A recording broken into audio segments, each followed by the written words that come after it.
हमें आशा है आप अच्छे होंगे, स्वस्थ होंगे और आपकी पढ़ाई अच्छे से चल रही होगी। जैसा कि बच्चों आपका 21 मार्च को विज्ञान विषय का पेपर है, तो बच्चों आपके पेपर को ध्यान में रखते हुए आज महत्वपूर्ण टॉप 50 वस्तुनिष्ठ प्रश्न लेकर उपस्थित हुआ हूँ बच्चों, जो आपकी 21 मार्च को होने वाली परीक्षा के लिए बहुत ही रामबाण साबित होंगे बच्चों। ये टॉप 50 वस्तुनिष्ठ प्रश्न हैं और बच्चों ये आपको 21 मार्च को होने वाली परीक्षाओं में बहुत से अधिकांश प्रश्न इन्हीं प्रश्नों से देखने को मिलेंगे। तो बच्चों स्टार्ट करते हैं इन प्रश्नों को सुपर फास्ट रिवीजन करते हैं और देखते हैं प्रश्न क्रमांक 1। पहला प्रश्न है बच्चों कि सबसे अधिक अभिक्रियाशील धातु कौन सी है। तो बच्चों सबसे अधिक जो क्रियाशील धातु है बच्चों वो है सोडियम। सोडियम का विद्युत रासायनिक श्रेणी में जो स्थान है बच्चों सबसे ऊपर है, इसलिए सोडियम जो है सबसे अधिक क्रियाशील धातु है। दूसरा महत्वपूर्ण प्रश्न है बच्चों, सोडियम का संकेत बच्चों Na होता है, इसको भी आप नोट डाउन कर लें।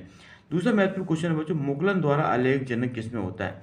मुकुलन जो विधि होती है बच्चों, इसके द्वारा अलैंगिक जनन किसमें होता है। तो बच्चों मुकुलन द्वारा जो अलैंगिक जनन होता है बच्चों हाइड्रा में होता है, और ये आपको याद रखना है किसमें होता है बच्चों, हाइड्रा में। जो मुकुलन विधि द्वारा अलैंगिक जनन किसमें होता है, हाइड्रा में। इसके बाद है बच्चों तीसरा क्वेश्चन है, लेंस की क्षमता का ऐसा ही मात्रक क्या है। आपको यह बताना है लेंस की क्षमता। तो बच्चों फोकस दूरी के वितरण को लेंस की क्षमता कहते हैं, और इसका ऐसा ही मात्रक होता है बच्चों, आपको पता है डायोप्टर। क्या होता है, डायोप्टर होता है, इसको आपको नोट डाउन करना है। इस लेंस की क्षमता का मात्रक क्या होता है बच्चों, डायोप्टर, इसे डी से लिखा जाता है। इसके बाद है बच्चों नेक्स्ट क्वेश्चन, मानव नेत्र जिस भाग पर किसी वस्तु का प्रतिबिंब बनाता है उसे क्या कहते हैं। तो बच्चों मानव के नेत्र द्वारा जिस जिस भाग पर वस्तु का प्रतिबिंब बनता है उसको बच्चों रेटिना कहा जाता है, या हिंदी में इसको दृष्टिपटल कहते हैं। क्या कहते हैं बच्चों, दृष्टिपटल, और अंग्रेजी में इसको रेटिना कहा जाता है। इसके बाद है बच्चों अगला प्रश्न देखते हैं, जीवाश्म ईंधन क्या है। तो जीवाश्म ईंधन बच्चों जीवों के अवशेष से, जो लाखों करोड़ों वर्ष पहले जो जीव मिट्टी में दबे गए हैं उनके जो अवशेष से जो ईंधन बनता है बच्चों वो जीवाश्म ईंधन होता है। इसके अंदर कोयला और पेट्रोल आते हैं। क्या आते हैं बच्चों, कोयला और पेट्रोल। इसके बाद है बच्चों लोहे चूर्ण पर तनु हाइड्रोक्लोरिक अम्ल की डालने पर क्या होता है। लोहे चूर्ण पर बच्चों तनु हाइड्रोक्लोरिक अम्ल डालने पर क्या होता है। तो बच्चों लोहे का जो सूत्र होता है आपको याद रखना है, लोहे का संकेत क्या होता है, Fe, और प्लस हाइड्रोक्लोरिक अम्ल का होता है बच्चों HCl। तो जब इन दोनों की क्रिया होती है तो बच्चों फेरिक क्लोराइड बनता है FeCl3, और प्लस बनता है बच्चों हाइड्रोजन गैस। इसको याद रखना है Fe plus 6HCl after reaction FeCl3 plus 3H2। बच्चों ये जो FeCl3 है ये फेरिक क्लोराइड कहलाता है, और H2 है बच्चों हाइड्रोजन गैस। इसके बाद है कैल्शियम ऑक्साइड की जल के साथ अभिक्रिया किस प्रकार की अभिक्रिया है। बच्चों ये पूछा गया था, अभी अर्धवार्षिक परीक्षा में पूछा गया था ये प्रश्न कि कैल्शियम ऑक्साइड की जब जल के साथ अभिक्रिया कराते हैं तो कौन सी अभिक्रिया होती है। तो बच्चों ये अभिक्रिया कहलाती है ऊष्माक्षेपी अभिक्रिया। कौन सी अभिक्रिया कहलाती है बच्चों, ऊष्माक्षेपी अभिक्रिया कहलाती है। और इसका सूत्र देखते हैं बच्चों, कैल्शियम ऑक्साइड का होता है CaO प्लस जल का होता है बच्चों H2O। तो इनकी क्रिया से बनेगा बुझा हुआ चूना बच्चों CaOH का होल ट्वाइस। क्या बनता है बच्चों, CaOH का होल ट्वाइस। तो इसलिए बच्चों ये बुझा हुआ चूना है, और इसमें जो अभिक्रिया जो ऊष्मा उत्पन्न होती है वो ऊष्माक्षेपी अभिक्रिया कहलाती है। इसके बाद बच्चों नेक्स्ट क्वेश्चन देखते हैं, श्वसन की प्रक्रिया होती है। श्वसन बताना किस प्रकार की प्रक्रिया है। तो बच्चों श्वसन एक अपचयन की प्रक्रिया है, इसे हिंदी में बच्चों ऑक्सीकरण कहा जाता है, और अंग्रेजी में ऑक्सीडेशन कहा जाता है। इसके बाद अमीबा में किस विधि द्वारा जनन होता है। तो बच्चों अमीबा में जो जनन होता है वो द्विखंडन विधि द्वारा होता है, बाइनरी फिशन। तो अमीबा में किस विधि के द्वारा जनन होता है बच्चों, द्विखंडन विधि है, उसको आपको नोट डाउन कर लें। बच्चों ये सभी बहुत ही महत्वपूर्ण क्वेश्चन है, और ये आपकी जो है 21 मार्च को होने वाली परीक्षा के लिए बच्चों ये रामबाण साबित होंगे। आप इनको नोट डाउन कर लें।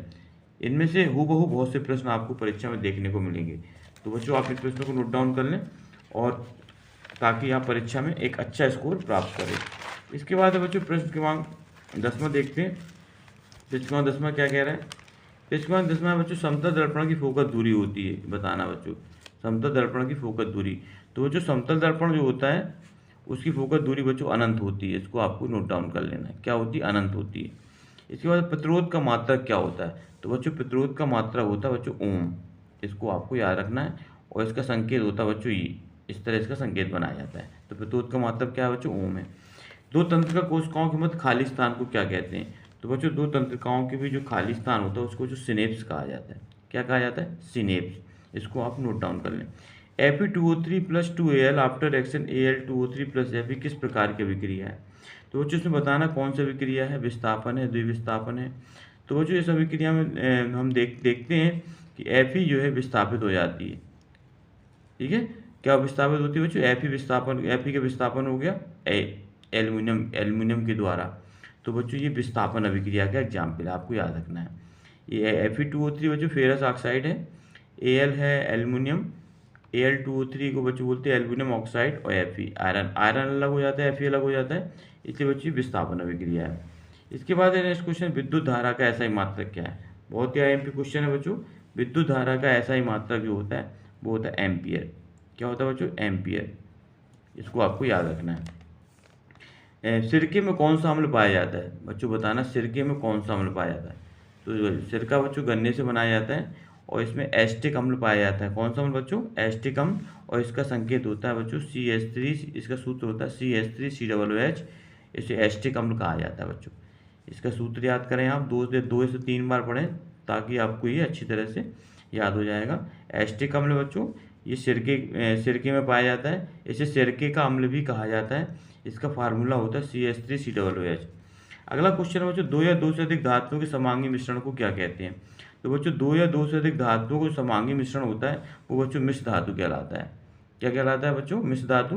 पीतल एक मिश्र धातु है जिसमें कॉपर और जस्ता 2 धातुओं का मिश्रण रहता है।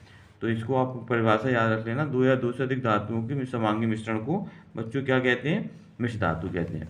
समान दृष्टि के वृत्त के लिए स्पर्श दृष्टि की न्यूनतम दूरी कितनी होती है? तो बच्चों समान दृष्टि के वृत्त के लिए स्पर्श दृष्टि की जो न्यूनतम दूरी होती है बच्चों 25 सेंटीमीटर होती है। अगर 25 सेंटीमीटर दूरी पर रखी किसी वस्तु को कोई व्यक्ति अगर स्पष्ट रूप से देख सकता है तो बच्चों उसकी आंखों में कोई दोष नहीं होता है। इसके बाद है शक्ति का एसआई मात्रक क्या है? तो बच्चों शक्ति का एसआई मात्रक वाट होता है, आपको याद रखना है। क्या होता है बच्चों? वाट। इसके अन्य मात्रक भी होते हैं बच्चों, किलोवाट भी होता है, अश्वशक्ति भी होता है। तो जो एसआई मात्रक है बच्चों वाट है, इसको आपको नोट डाउन करना है। इसके बाद बच्चों ये प्रश्न क्रमांक था आपका 18। अब प्रश्न क्रमांक 19 देखते हैं बच्चों। प्रश्न क्रमांक 19 में क्या है? प्रश्न क्रमांक 19 में है बच्चों, अम्लीय विलयन का पीएच मान बताना कितना होता है? आपको याद रखना अम्लीय विलयन का पीएच मान। तो अम्लीय विलयन का जो पीएच मान होता है बच्चों 7 से कम होता है, इसको आपको याद रखना है। कितना होता है बच्चों? 7 से कम होता है अम्लीय विलयन का पीएच मान। और 7 से अधिक होता है बच्चों क्षारीय विलयन का, और ठीक 7 होता है बच्चों उदासीन विलयन का। आनुवांशिकी के जनक का नाम लिखना है। तो बच्चों फादर ऑफ जेनेटिक्स के नाम से जो जाने जाते हैं बच्चों वो है हमारे ग्रेगर जॉन मेंडल। इन्हें जेनेटिक्स कहा जाता है, फादर ऑफ जेनेटिक्स, अनुवांशिकी के जनक या अनुवांशिकी के पिता के नाम से जाना जाता है। इसके बाद है बच्चों क्वेश्चन लेंस सूत्र लिखना है। बहुत ही आईएमपी क्वेश्चन है बच्चों। लेंस सूत्र आप याद देख लें क्या होता है। लेंस सूत्र होता है बच्चों 1/f बराबर 1/v माइनस 1/u। ये बच्चों लेंस सूत्र है, ये अक्सर परीक्षा में पूछा जाता है बच्चों। f इसमें फोकस दूरी है, u है वस्तु की दूरी, और v है बच्चों प्रतिबिंब की दूरी। इसको आपको याद कर लेना। इसके बाद बच्चों लेंस सूत्र के बाद नेक्स्ट क्वेश्चन, द्वितीय अभिक्रियाएं जिनमें अभिकारकों के बीच आयनों का आदान प्रदान होता है। अभिकारकों के बीच आयनों का आदान प्रदान होता है वो क्या कहते हैं? तो बच्चों ये आयनों का आदान प्रदान ये बच्चों क्या है? द्विविस्थापन अभिक्रिया। कौन सी बच्चों? द्विविस्थापन अभिक्रिया होती हैं जिनमें अभिकारकों के बीच आयनों का आदान प्रदान होता है। इसके बाद बच्चों नेक्स्ट क्वेश्चन देखते हैं, मस्तिष्क का कौन सा भाग सोचने, सुनने, देखने आदि के लिए विशिष्टीकृत होता है? बताना बच्चों मस्तिष्क का कौन सा भाग। तो बच्चों इसका जो मस्तिष्क का जो भाग होता है मध्य वाला भाग, ये हमारे सोचने, सुनने और देखने के लिए बच्चों उपयोग होता है इसका। इसके बाद है एक अश्वशक्ति में कितने वाट होते हैं बच्चों? ये बहुत आईएमपी क्वेश्चन है। ये बच्चों वार्षिक परीक्षा 2023 में पूछा गया था कि एक अश्वशक्ति में कितने वाट होते हैं। तो आपको याद रखना बच्चों एक अश्वशक्ति में आपको बच्चों एक अश्वशक्ति बराबर होता है, एक अश्वशक्ति बराबर होता है बच्चों 746 वाट। इसको आपको याद रखना है। एक अश्वशक्ति में कितने वाट होते हैं बच्चों? 746 वाट होते हैं। इसके बाद है बच्चों विद्युत परपथ की लघुपतन। विद्युत परपथ को लघुपतन तथा अतिभारण से के कारण होने वाले हानि से बचाने के लिए कौन सी महत्वपूर्ण युक्ति है? तो बच्चों शॉर्ट सर्किट से बचाने के लिए बच्चों हम फ्यूज तार का उपयोग करते हैं। किसका उपयोग करते हैं बच्चों? विद्युत फ्यूज तार का, जिस शॉर्ट सर्किट से बचाने के लिए। इसके बाद है बच्चों संगमरमर का रासायनिक सूत्र क्या है? तो बच्चों संगमरमर का रासायनिक सूत्र है बच्चों आपको याद रखना है। तो संगमरमर होता है बच्चों चूना पत्थर कहा जाता है, और इसका रासायनिक सूत्र होता है बच्चों CaCO3। इसे कहा जाता है बच्चों कैल्शियम कार्बोनेट। क्या कहा जाता है बच्चों, कैल्शियम कार्बोनेट के नाम से जाना जाता है। इसके बाद है बच्चों अगला क्वेश्चन है मास्टर ग्रंथि किसे कहते हैं। तो बच्चों पीयूष ग्रंथि को मास्टर ग्रंथि कहा जाता है, इसको आप नोट डाउन कर लें। पीयूष ग्रंथि को क्या कहते हैं बच्चों, मास्टर ग्रंथि। इसके बाद है बच्चों प्रश्न क्रमांक 28 देखते हैं। प्रश्न 28 क्या है, प्रश्न क्रमांक 28 में पूछा गया जो मुकुलन द्वारा आलेखजनक किसमें होता है। तो बच्चों मुकुलन द्वारा अभी पीछे प्रश्न में पढ़ा हमने। तो बच्चों मुकुलन द्वारा आलेखजनक बच्चों हाइड्रा में होता है। इसको आपको ये दोबारा रिपीटेड क्वेश्चन है बच्चों। इसके बाद लेंस की क्षमता का ऐसा ही मात्रक है। तो बच्चों लेंस की क्षमता का ऐसा ही मात्रक डायप्टर होता है, इसको आपको नोट डाउन करना है। टमाटर में पाए जाने वाले अम्ल का नाम। तो बच्चों टमाटर में जो अम्ल पाया जाता है उसका नाम बच्चों ऑक्जेलिक अम्ल। कौन सा अम्ल, ऑक्जेलिक अम्ल होता है। इसके बाद मनुष्य में लिंग का निर्धारण होता है। तो बच्चों मनुष्य में लिंग का निर्धारण होता है गुणसूत्रों द्वारा। किसके द्वारा बच्चों, गुणसूत्रों द्वारा। इसके बाद है विद्युत धारा मापने का यंत्र क्या है। तो बच्चों विद्युत धारा मापने का यंत्र अमीटर। क्या है बच्चों, अमीटर। इसको आपको याद रखना है। विद्युत धारा मापने का यंत्र है अमीटर, इससे बच्चों धारा मापी जाती है। इसके बाद है बच्चों विद्युत ऊर्जा का व्यापारिक मात्रक क्या है। तो बच्चों विद्युत ऊर्जा का जो व्यापारिक मात्रक है वह किलोवाट घंटा। क्या है बच्चों, किलोवाट घंटा। पादपों में तने की वृद्धि के लिए सहायक हार्मोन कौन सा होता है बच्चों, जिबरेलिन। कौन सा हार्मोन, जिबरेलिन और ऑक्सिन। दो हार्मोन होते हैं बच्चों, ऑक्सिन और जिबरेलिन। ये पादपों में तने की वृद्धि के लिए ऑक्सिन, और दूसरा है बच्चों जिबरेलिन। जिबरेलिन, ये दो हार्मोन है बच्चों तने की वृद्धि के आवश्यक होते हैं। मनुष्य में वृक्क एक तंत्र का भाग है जो संबंधित है। तो बच्चों जो वृक्क जो संबंधित है उत्सर्जन तंत्र से संबंधित है। किससे बच्चों, उत्सर्जन तंत्र से। अपच का उपचार किस औषधि का करते हैं। तो अपच का उपचार बच्चों एंटासिड औषधि द्वारा करते हैं। किस औषधि द्वारा, एंटासिड औषधि।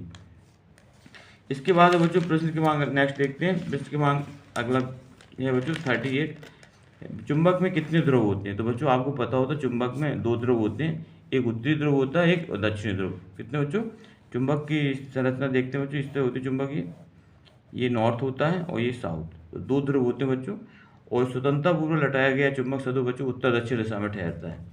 और ऐसे चुंबकीय बल रेखाएं जो होती हैं बच्चों इस तरह खींची जाती हैं, उत्तरी ध्रुव से निकल करके दक्षिण ध्रुव पर आकर के समाप्त हो जाती हैं।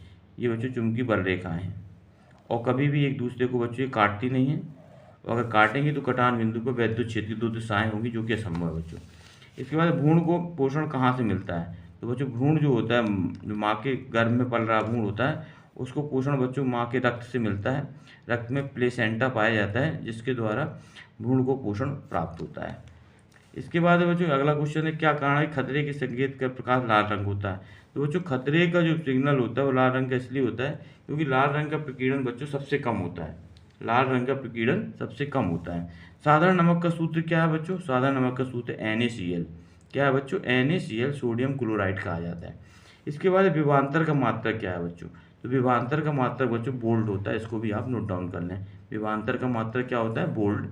और धारा का मात्रक एम्पियर। ये दोनों मात्रक आप अच्छी तरह से याद कर लें।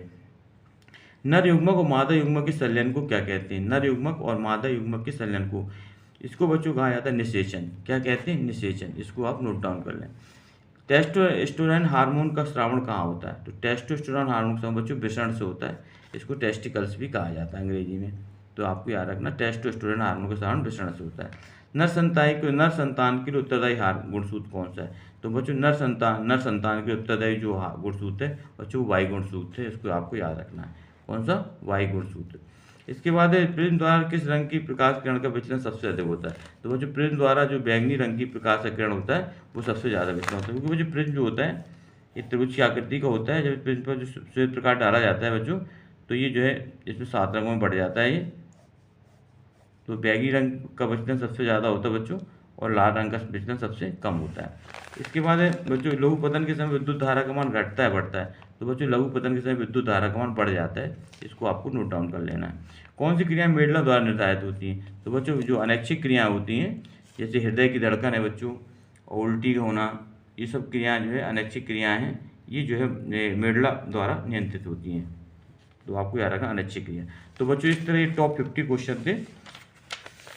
हमें आशा है बच्चों ये प्रश्न आपके लिए बहुत उपयोगी साबित होंगे। आप इन प्रश्नों को लिख लें और इनको बार बार आप 2 से 3 बार देख लें, ताकि आपको ये कंठस्थ हो जाएंगे बच्चों, और इन प्रश्नों से आपको परीक्षा में बहुत लाभ होगा। तो बच्चों आप, हमारी शुभकामनाएं हैं आपके साथ कि आप अच्छे से अच्छे नंबर से उत्तीर्ण हों। तो इन्हीं शुभकामनाओं के साथ बच्चों आप हमारे चैनल को सब्सक्राइब कर लें। लाइक कर लें और ज़्यादा से ज़्यादा लोगों को बच्चों शेयर कर दें। नेक्स्ट वीडियो में बच्चों नए टॉपिक के साथ फिर उपस्थित होऊंगा। तब तक के लिए बच्चों जय हिंद, जय भारत बच्चों।